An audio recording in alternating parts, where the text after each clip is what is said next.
Good. Yours is fancy. Mm-hmm.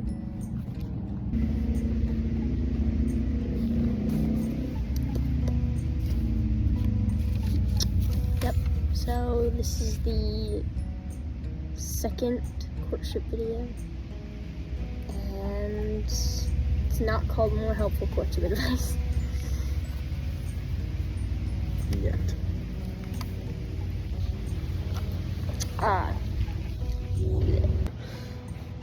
It's gonna appear at the end of the video.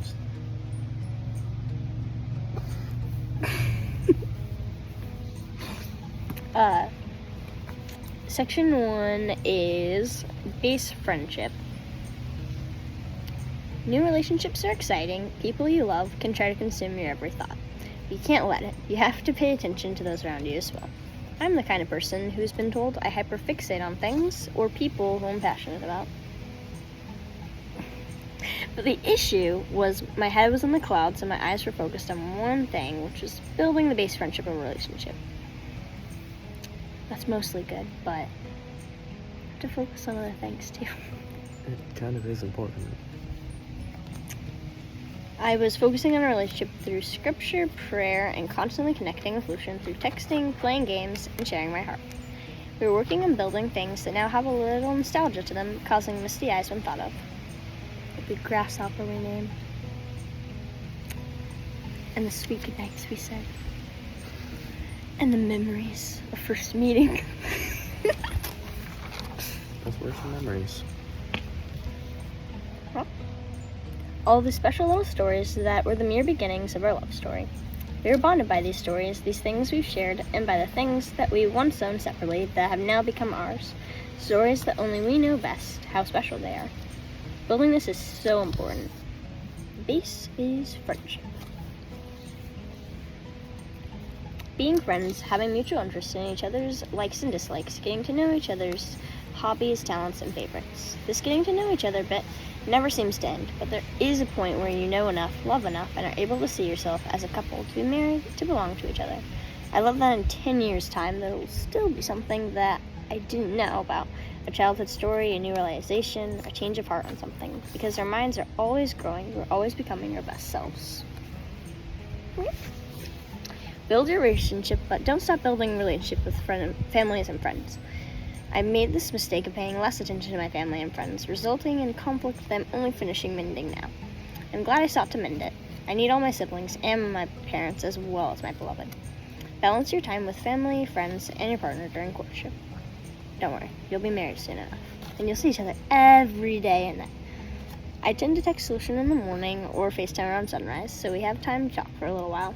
We talk intermittently during free parts of our day, unless we're very busy. Or unless my phone is not working because the phone bill wasn't paid. Does happen. Then occasionally have an afternoon or evening of FaceTime, a couple of days a week.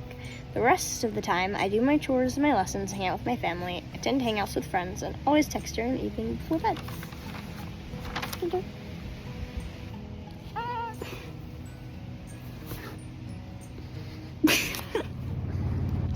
Guys.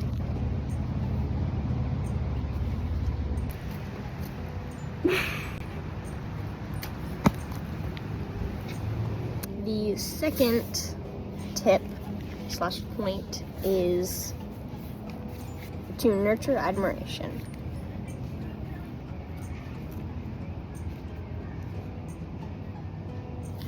You never get silence in a park. No. All the things you love about each other, outside and inside, your admiration needs to be constantly nurtured. Just be consistent in doing things you love to do and still love to do together. Remind each other of positive traits, stay on the bright side, unless there's something actually wrong. Remember your good times together and talk about your special memories when you think about them. I love asking Lucian how he felt / what he thought during certain memories from our short history. It's important to encourage each other regularly, spend time together, talk about your memories, and cheer each other on for big and small accomplishments. Ooh, I don't want ice cream. Really? Not their ice cream. Yeah. I want better ice cream. Let's go get some.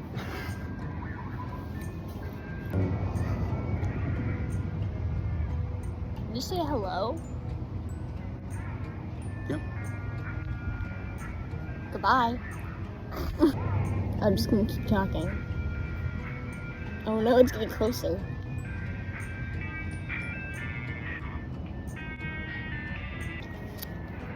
Tip 3, I think.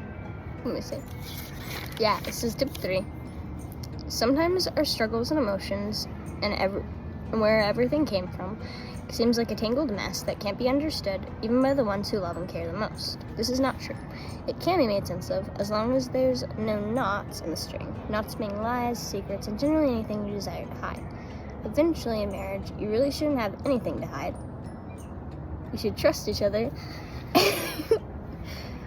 You should trust each other with the deepest, darkest things, the messy, beautiful, raw, and human you. So just for starters, turn towards each other with your big and small struggles. I let Lucian know when something is bothering me. Once I'd worried about a warning from my stepdad called losing control, where your emotions and hormones take over. I was pretty stressed about this. I couldn't see it happening, and I don't think such a thing would come over me. But lots of prayer and scripture and conversation with Lucian helped kill my fear. During this time, I was unsure, worried, and a little wary of being too close to Lucian. If I hadn't told him, I don't think I'd trust him as much as I do, and now know how respectful, caring, reassuring, and sweet he is. Because of my honesty, openness, and concern for making good decisions and securing our spiritual safety, Lucian has gotten to show me a different side to himself, and now he comes to me with his big and small struggles, past and present. We don't hide, we step out into the light, and meet each other in all things. And we help each other with all things as much as we can. Sometimes all I need is someone to listen and understand. Sometimes someone just really needs some extra hugs. Sometimes someone just seriously needs some rest. And whatever the need, we help each other get through. One time, Lucian was in a bad mood and asked if I would make his heart flutter. It was bedtime, and I knew having his heart flutter would distract him from his mood, and I could tell he just needed some sleep. I told him we could give it a try, but that I couldn't control or change his moods, and I suggested what he really needed was some sleep. He changed his own mood by saying tomorrow, as a brand new day, a new start. Minutes later, he thanked me for not giving him what he wanted, but just knowing what he needed. So, just build the trust by telling and listening and using the scripture's wisdom with how to help. Well, how would Jesus act, and how would Jesus respond? Now, how can you carry the grace, the kindness, understanding, forgiveness, and wisdom into your character in the situation?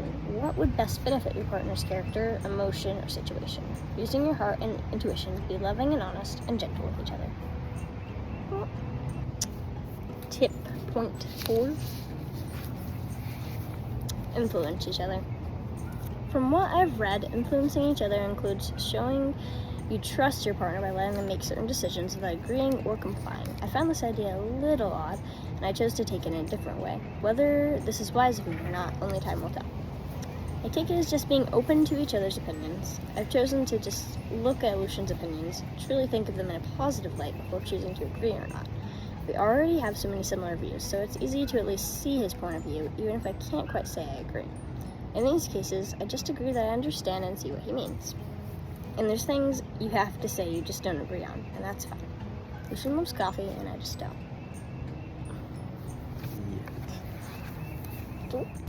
Master plan. You'll just like coffee eventually. I will. Hopefully.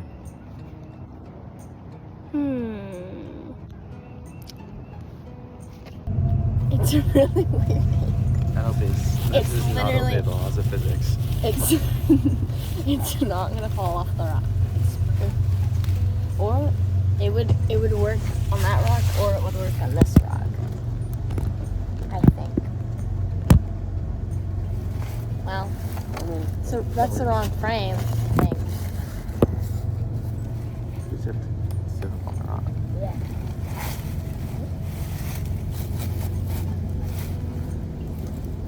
So it's cozy in the leaves.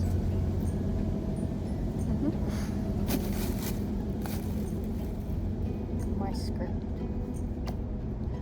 I don't know why I reject.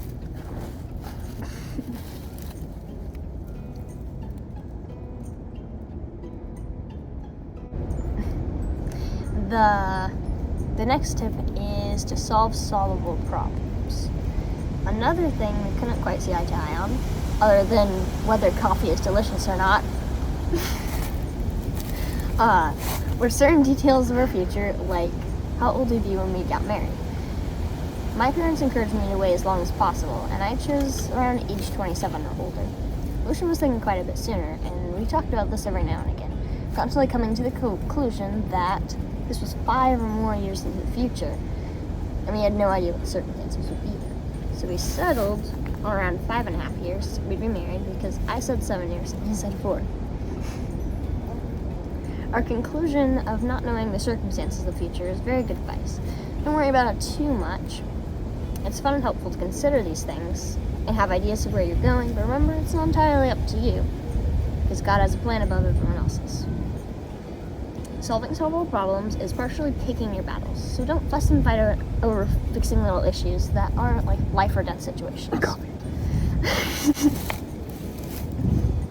The big stuff for courtship could be emotional and physical boundary discussion.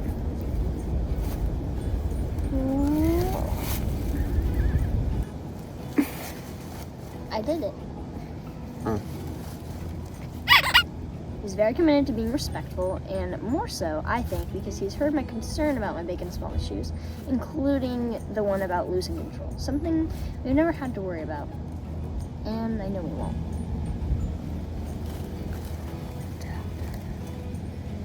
Boop. When it comes to solving solo problems, be calm and express your emotions gently, explaining how you feel rather than blaming. Express things in your point of view and keep it centered around a specific situation. Very, very important. Be careful of your partner's perspective as well and understand each other. In a case of tension, be empathetic, affectionate, with humor to discuss the situation. Try to reach a solution by brainstorming together. And focus on the issue, not your partner or their personality. No one wants to hear discouraging blame and hear things about who you are that are apparently frustrating to them, especially in such a useless manner. That's it. Yay! And then the next point is to overcome gridlock. Gridlock in a relationship is a point that you might find yourself stuck in. It's the same thing, the same misunderstanding, the same attempt to have your point heard and understood.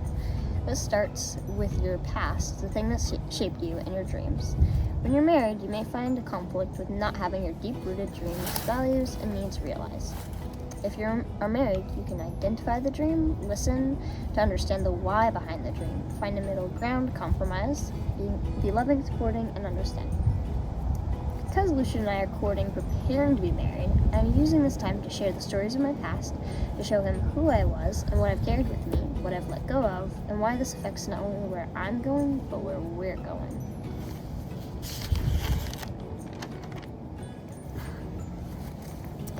We're open about our goals and dreams, what we want and what we need. I'm the kind of person who loves making other people's dreams come true.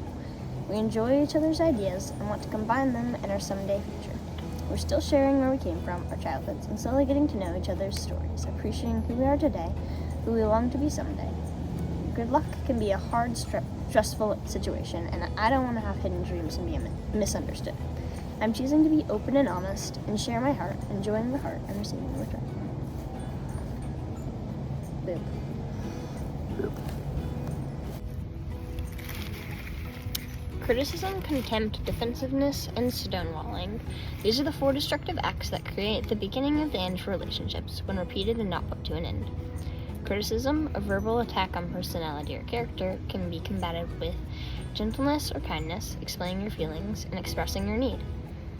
Contempt, attacking sense of self with an intent on insult, can also be used.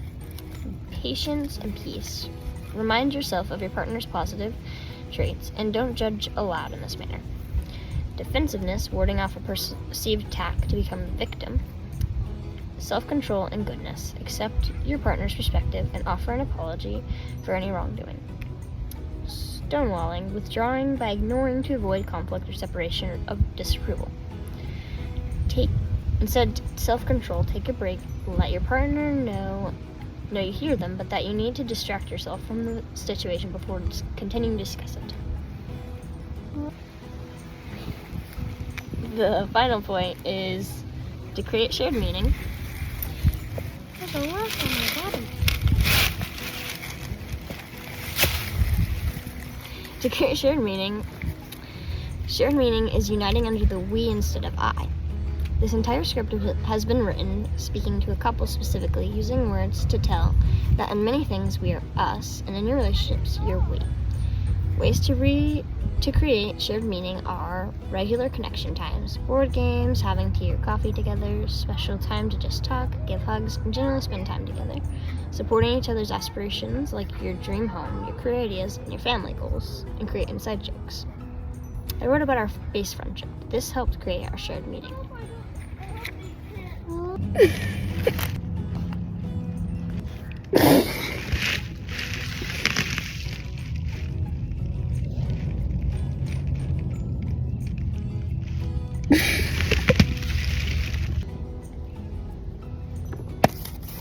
Cheated that.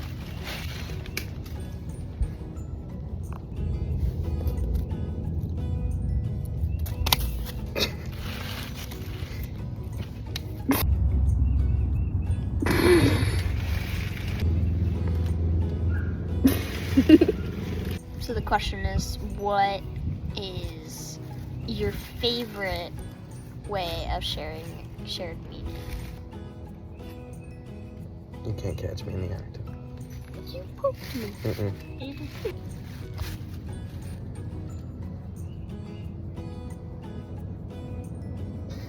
Generating. Eyes loading. Something that really speaks to me is laughter and joking and being silly. And it took a while for me to get to that point to where I felt comfortable being silly, joking with you. I was worried it was either going to make me or you uncomfortable. And then I found out how much of a silly person you are. And I had to share how silly I was.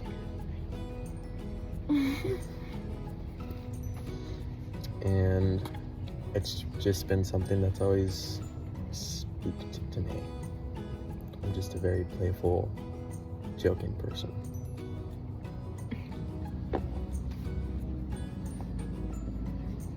There's nothing a thing.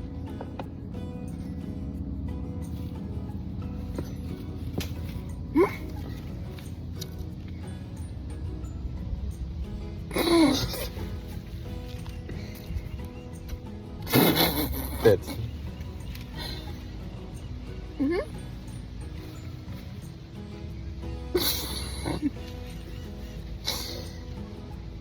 The question is, like, what are some things that we started doing that, like, we copied each other or, like, influenced each other's actions or personality at all?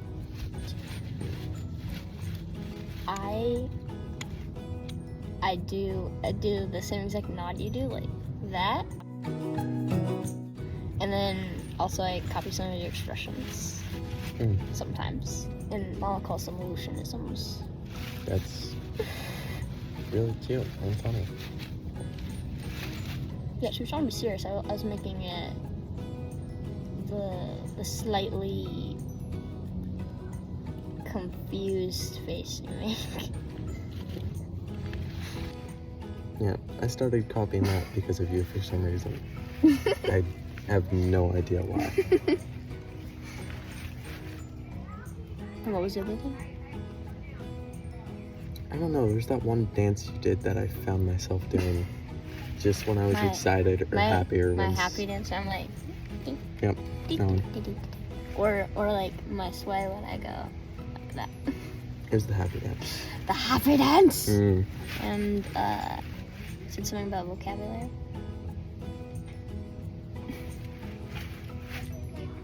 Yeah, I found myself using most of the words you'd use instead of my usual words. I switched, and I don't even know why. It works, but still. Yeah, I definitely started using a few different words. Like you would use, I'd be like, oh, well, that's a great one. I'll use that version of it.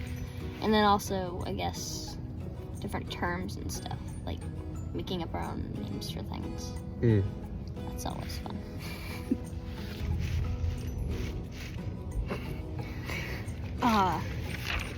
Something special to us that falls in line with my character and my goals for my character is that Lucian calls me his sunshine. When he started calling me his sunshine, I made a personal promise to always share the bright side to any situation. I began to listen, empathize, and agree to find some good things about any situation to remind us both the fact that there's always hope and that happiness is a choice. This attitude shift came into my interactions with other people. I love to encourage, empathize, and enlighten others. It's special to be Lucian's sunshine, and it's special to be positive and uplifting. It helps me and those around me see the bright side. There's a very, very bright side up there. Yeah, it's in my eye. What?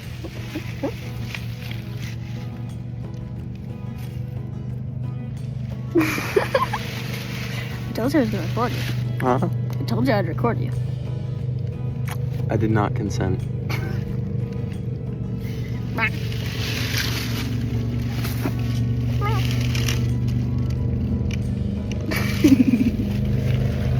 She took my beef jerky. Mine. Oh, it is? Interesting. I share.